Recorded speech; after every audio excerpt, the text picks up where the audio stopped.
Hello and welcome to this special episode in the workshop for arts and crafts. Specifically, we're going to try and remake the original Chassepot cartridge as close as we can get it, using more or less an original method. So we'll see how we get on. Now, perhaps the most persistent question about the Chassepot is why did it use this really strange centerfire-ish cartridge, combustible with needles and stuff? Yeah, it's really a bit of an oddity.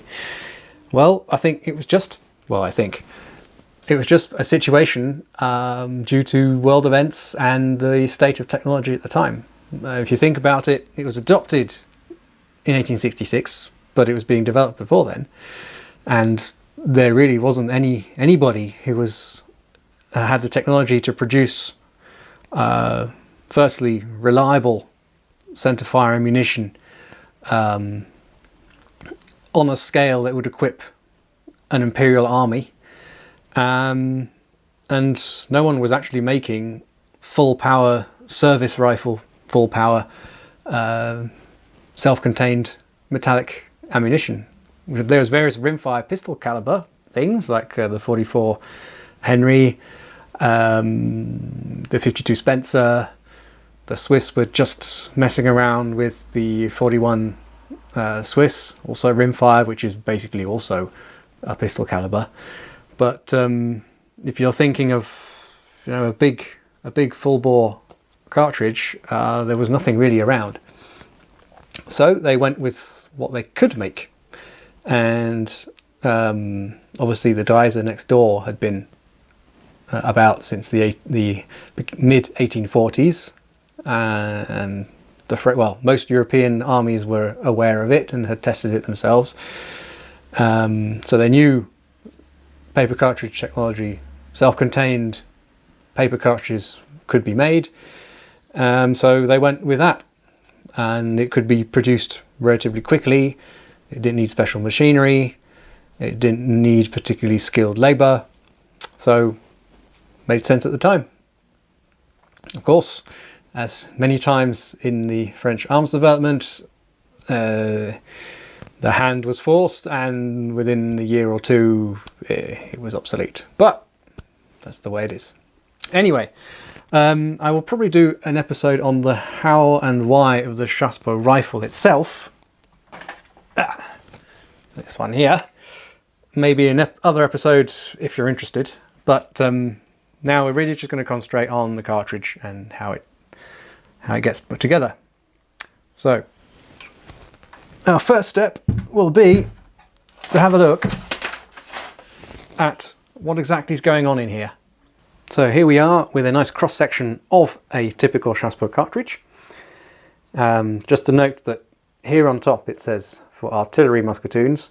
In fact, it doesn't really matter because it was one cartridge for all, irrelevant of the barrel length of the rifle or carbine. So basically you can split it into two sections.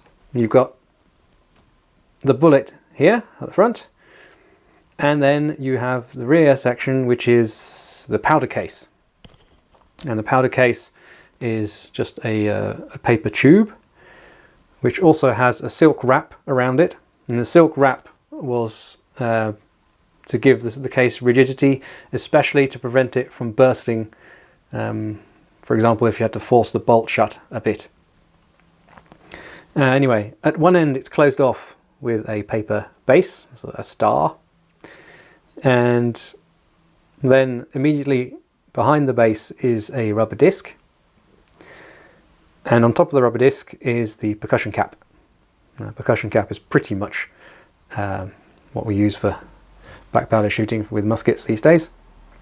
A winged cap, and just to keep the cap firmly pressed against the base, you have a cardboard ring, if you like, sort of cup-shaped ring that will be firmly glued in place to keep everything central. So you can sort of equate this really to the modern base of a primed cartridge. And so then would come the powder, and then at the open end of the tube there is a relatively thick cardboard ring, and the hole in the middle of the ring is to take the twist of paper that you get when you twist the powder tube closed. So you'll see when I actually do it. So it's just there to tuck in the excess paper so that you get a nice flat end surface on which the bullet is seated. And the two bits are then joined together by a paper patch, which extends a bit beyond the end of the bullet and is simply tied to the powder tube with string, and it's tied just behind the card disc. So it gives it something a ridge to grip against, so you can't separate the two parts. And then you can see that on this original cartridge. There's a little knot, and they're still solidly tied together, even after all these years. You can see here the silk gauze, which is looking a little moth-eaten, but there you go. You can just see the impression of the percussion cap there, well, the rubber disc. And there's also a little remainder of wax which was on the end.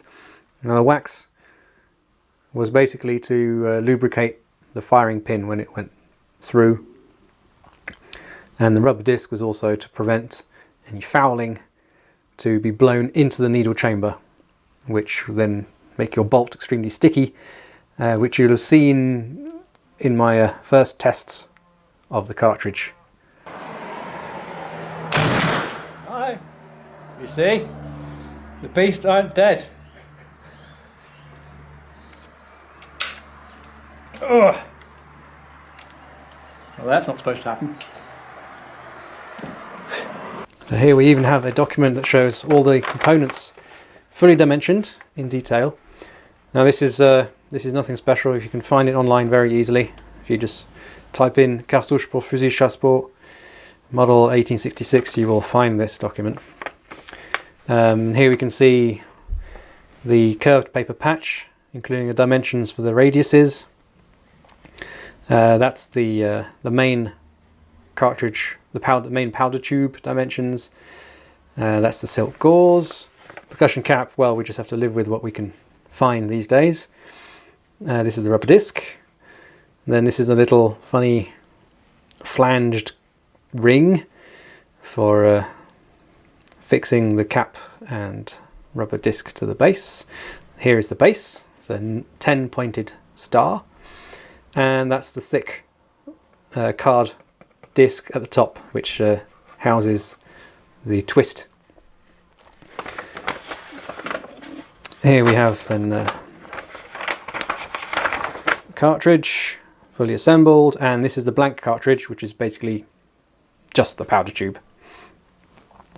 Here we have also a fully dimensioned bullet, and speaking of the bullet,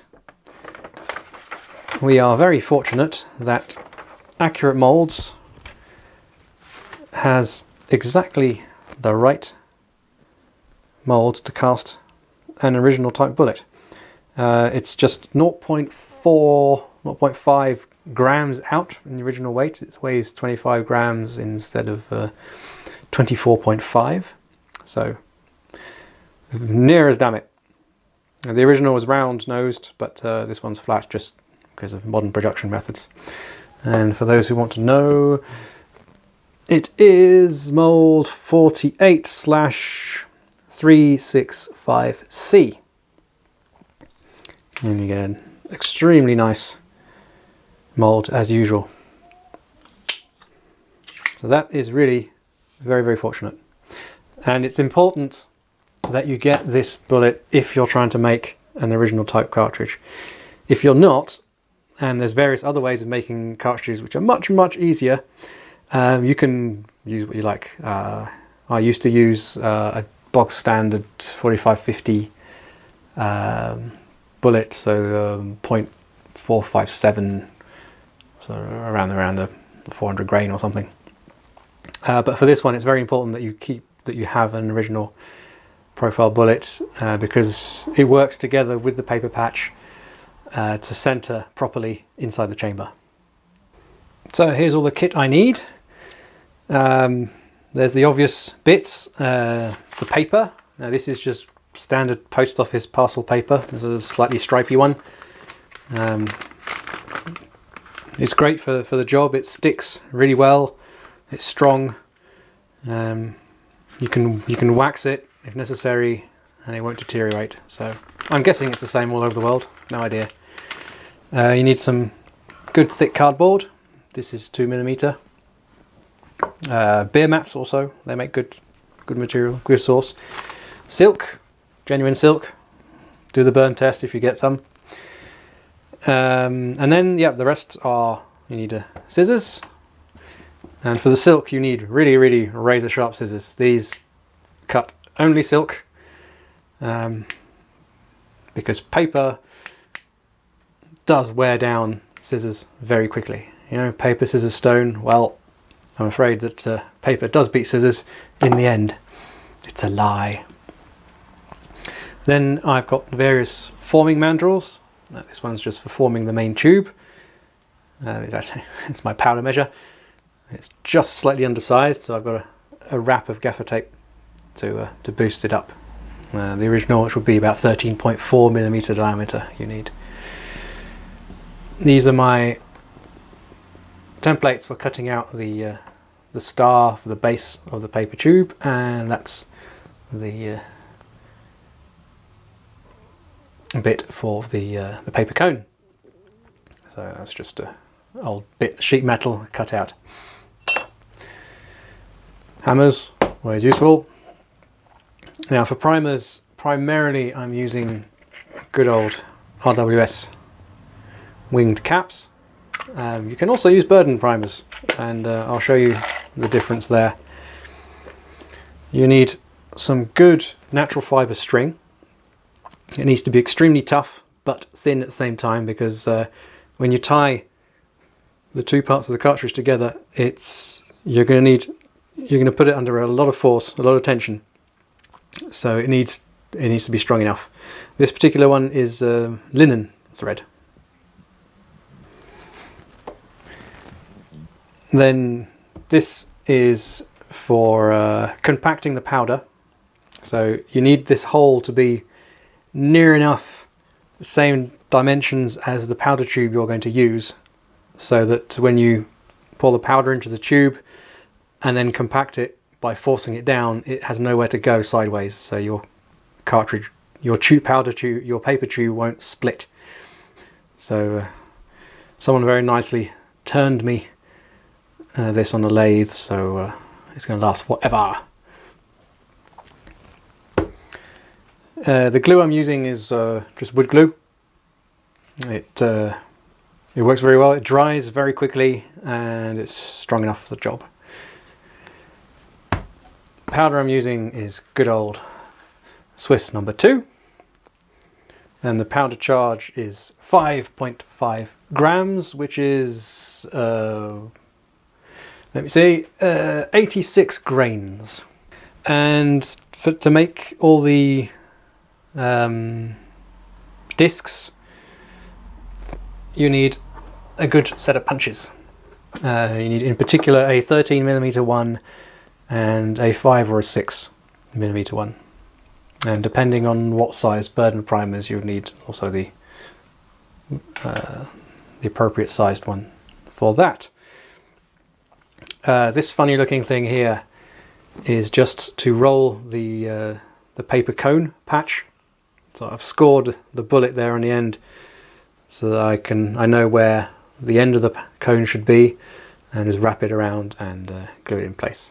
So I can make several one after the other and leave them to dry. Right, here we go. So the basis for my method is taken from a naval artillery pamphlet from 1880. Now, some of you will go, 1880? Wasn't the Gras about in the 1880s? Well, yes it was, but here's a little fun fact for you. The French Navy never adopted the Gras. They went straight from the Chassepot to the 1878 Kropatschek rifle. And obviously it was approved in 1878, but it took a while for them to actually produce it and get them delivered. So they were still making Chassepot cartridges in the Navy, even when the Gras was in common use in the Army. Anyway, this is a great document. It shows you really step by step, and it also gives you an inkling as to the tools they used. So here you have the punches, the various mandrels they used. These were all normally out of bronze. Anything else interesting? This is a plate for compacting the powder. So they would put the powder tubes in this, and then that would be put on a vibrating plate, and the powder would be shaken and compressed in that way. These are more forming mandrels. That's to form the paper cone. That one too. This is for the paper case. That's for pushing in the little nub of paper. This is a depth gauge on the end.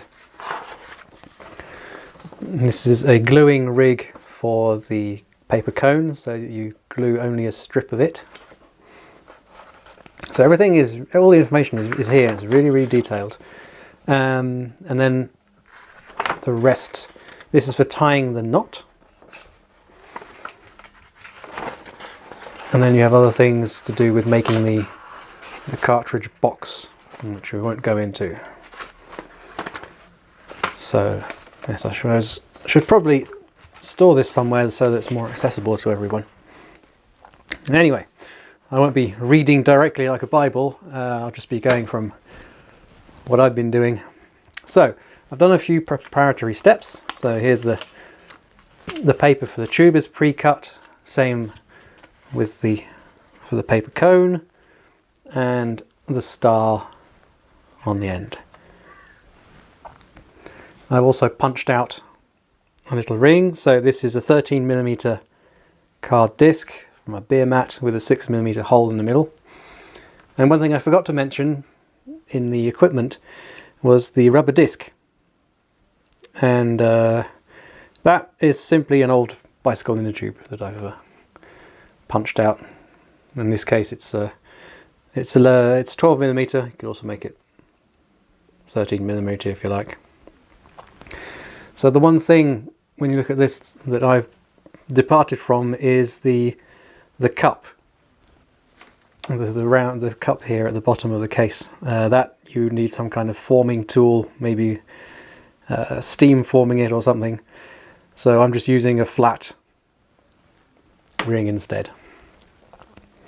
Right, so step one, we need to assemble the base unit of the cartridge. So we'll take this ring, we'll take a percussion cap. Now what I have been doing, and this may scare some people, is I have been cross drilling, if I can find one in here, probably not. Ah, there's one. At the intersection of each leaf I've been cross drilling a hole. And that might make some people shiver because I might accidentally set it off. Well, firstly I do it by hand with a pin drill very slowly, and secondly it's above the primer, so it's very unlikely to go off. And I thought I was being very clever doing this, but in fact I found out that the Russians had been doing exactly the same thing in their version of the pinfire, the Carlet. So I really didn't innovate anywhere. And there's another anecdote. The original percussion cap for the first model of Chassepot cartridge actually had 2 holes here in the top. So count yourselves lucky that I haven't been trying to do that. And in the end they found that actually the mere fact that the needle was puncturing through the base meant that there was a channel formed for ignition. But just to be extra sure when I get good ignition, I would make these little cross holes. But they're not strictly necessary. So we'll get a bit of glue. I just do it by just with a finger. 4 points.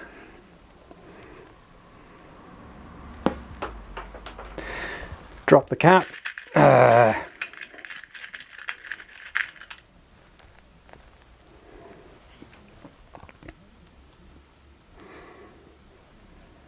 Push it through. And then we'll put the rubber disc on top as well. So I use always the same glue, there's no point having anything else special. So the rubber disc goes on top. And there you go, that's one unit. And what I've also made, just to force things down, is just a stick here with a percussion cap shaped hole, and then I'll just shove that whole thing, give it a good press so everything's nicely stuck together. Oops.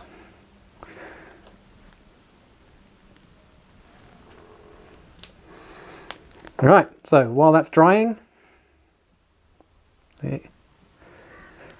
we'll get on with the paper tube, and that's just very basic arts and crafts. I'll just roll it up on my improvised mandrel. Make sure it's nice and tight on there.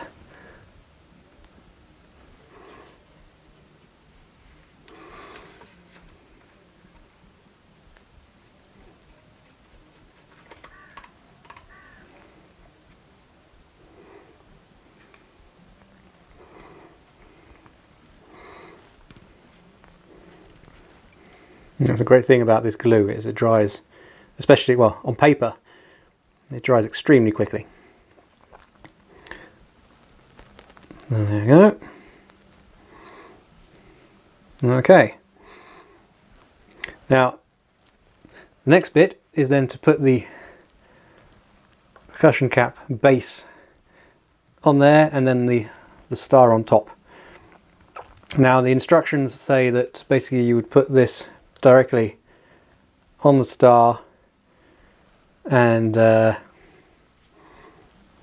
fold down the edges and put it in the tube. I find it easier to attach the star onto the end of the tube and then just drop this assembly inside once the tube is shut, so I'll do it that way. And in an extra complication to the process, the star is folded down in the inside of the tube, so you could simply just put this on the end and fold the tabs down and close it off. But no, if you see the original cartridge like this one, the edges of the star are folded into the tube. So this is a little bit of a fiddle, but basically you put it, take the tube off first,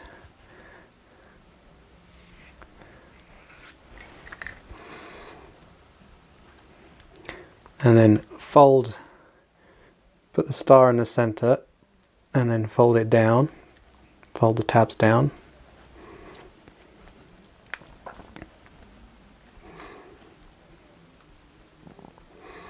There's probably easier ways of doing this.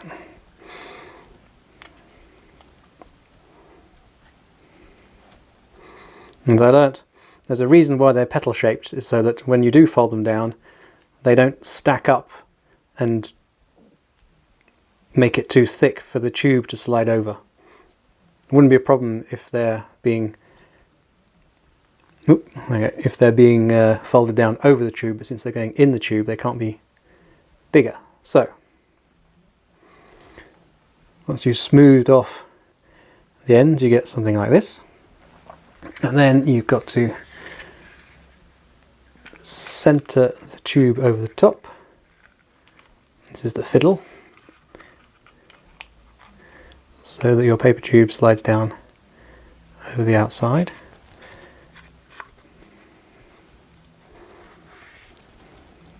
And then you go most of the way, and then you get your glue, spread it around the inside of the cartridge. Make sure it's all the way around, like that, and then you push it up. You push the base up and through until it's flush with the end, and then you press it.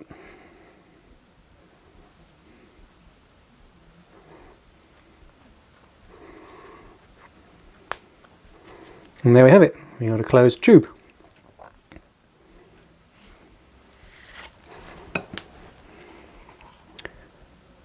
Well, very neat. So at this point, I'll put it inside my compacting mandrel, and you see it's a very tight fit. There. I'll grab my cap assembly, just drop it in, make sure it's gone the right way, not upside down. Looks good. And again, I can use this just to make sure it's all the way down the bottom. There. That's it. So next comes the powder, which I pre-measured. So just as a reminder, it was 5.5 grams or 86 grains.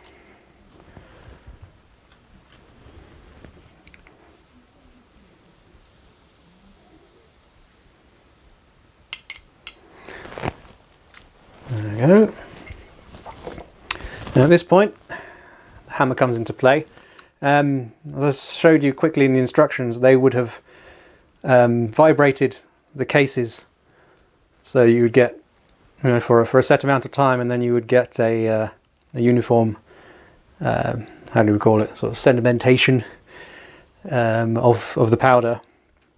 But yes, I don't have that. I did try and see if it would work by putting a plate on my case tumbler, but the frequency is too slow, the amplitude's too large, and it just ends up shaking powder everywhere. So what I resorted to is basically putting it in here and whacking it with a hammer lots of times while turning it. I've put a little witness mark there so I know how many times I go around, so I just tap it round, there we go, and then hopefully I'll do so many turns, and then hopefully it'll be pretty much even with each cartridge. Rustic, yet effective. Alright, you get the idea. Next comes the disc with a hole in for the knot. You see it's a thick disc, hole in the middle. Now I've diverged again one more time from the original by sticking another little paper disc on the bottom of it, and that's just to make sure that no powder pops up into the hole while I'm pressing it down. So that gets popped onto the top of the powder, and then I'll push it all the way down. There.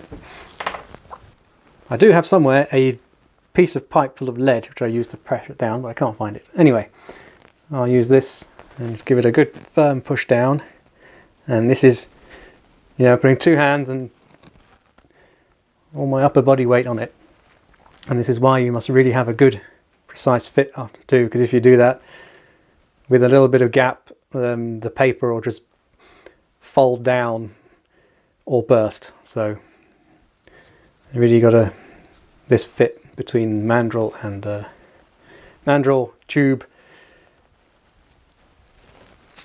and compacting tube really needs to be spot on. Okay, there you go.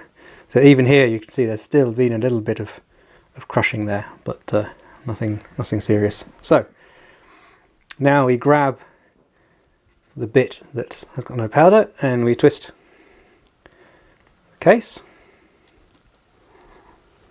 as much as we can. So this is another little bit to get an extra bit of compaction, because you're squeezing the edges down onto the powder, the edges of the big thick cardboard ring there. So there we go. And now I'm going to push the knot into the middle, down to the middle, and then just clip off the excess. And I use, because it's a thick paper, I use these wire clippers. And there we go. Here we have a cartridge. You can see there's the base, nicely sealed, and this is ready now for the next stage, which is the silk. Now I've pre-cut something. It's a bit too big, but that's on purpose, because you can always trim it down. And it recommends in the instructions that it is glued down on the opposite side to the seam of the paper. And I think that's also cleverly done, because it means on this side you have a reinforcing section because of the glue on one side. So it stands to reason you have another reinforcing glue strip, if you like, on the diametrically opposite side. So we'll do that. Let's see, where's the opposite? Down here.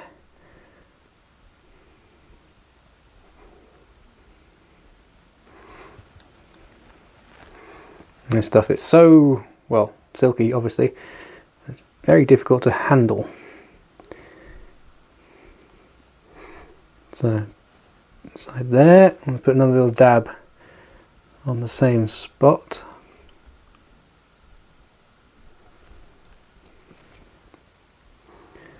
Trying to keep it taut, that's another interesting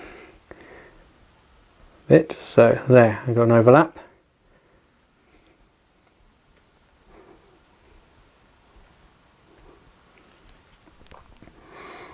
There we go, and now we'll just tidy it up with my laser scissors.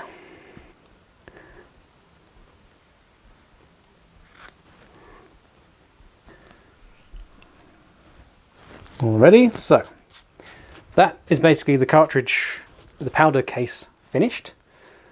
Next we'll go on to the wrap, and that's also very easy. As I said, I used the witness mark there, I scribed into the lead, and as a wrap the cone as tight as I can, and then just near the end, the loose bit there, I just put a dab of glue on the corner, as it says in the instructions. It's not the entire, they don't glue down the entire strip, it's just the last ½ millimeter or so at the end that they glue down.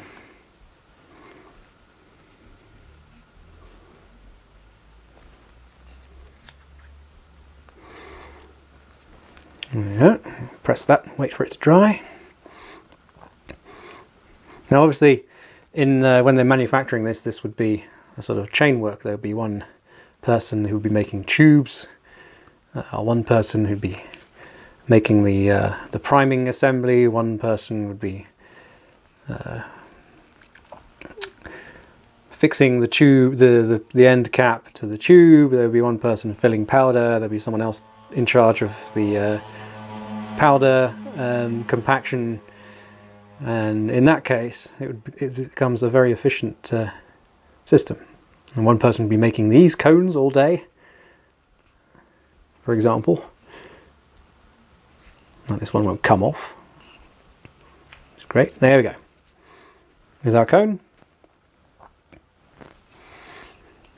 So there we are. And then we do put the bullet in. Just as far as it'll go. Should be going correspond to how much I put it rolled it up on this one. So it's gone a bit further, but no biggie.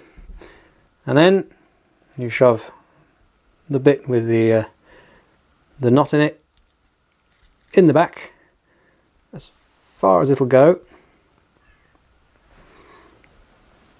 And it should be one on top of the other. There you go.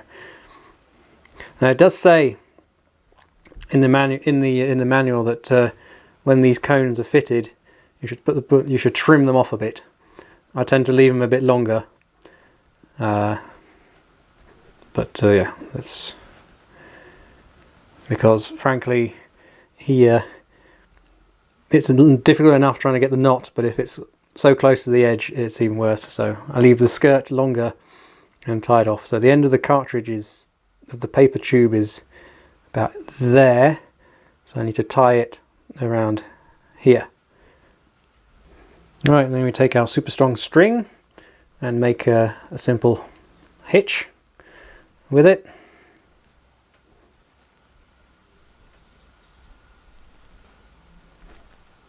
And get my finger out. There you go.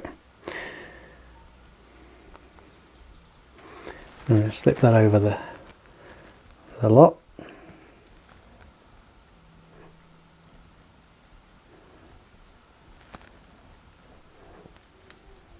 This is the fiddly bit, really. Okay. And then this is a bit where you really need to put tension on it.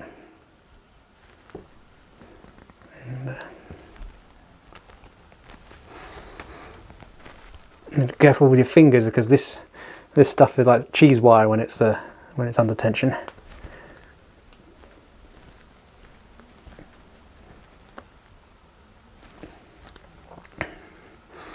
So there we go, it's really cinched in underneath the card disc, and that's going nowhere. So trim that off as close as we can.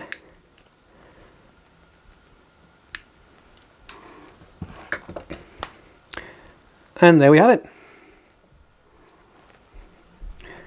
with its sister.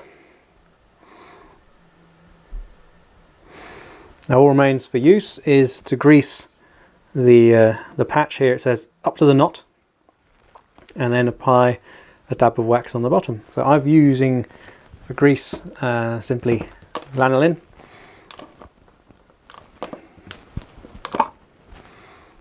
Smells nice too. And I just rub on a thin layer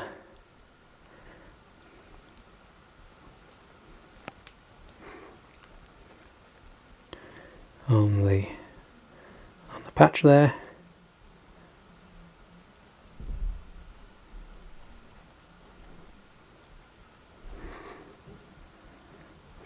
And just a little dab on the base. There we go.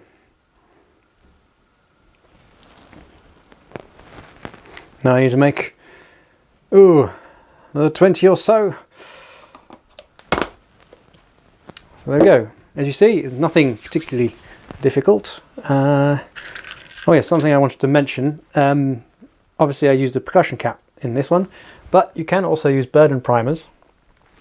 And I use exactly the same system. I make my little disc with a hole in the middle, slightly undersized, and then just force the burden primer in there, and it stays very nicely. And then you carry on as normal. You put your rubber disc on and construct the cartridge.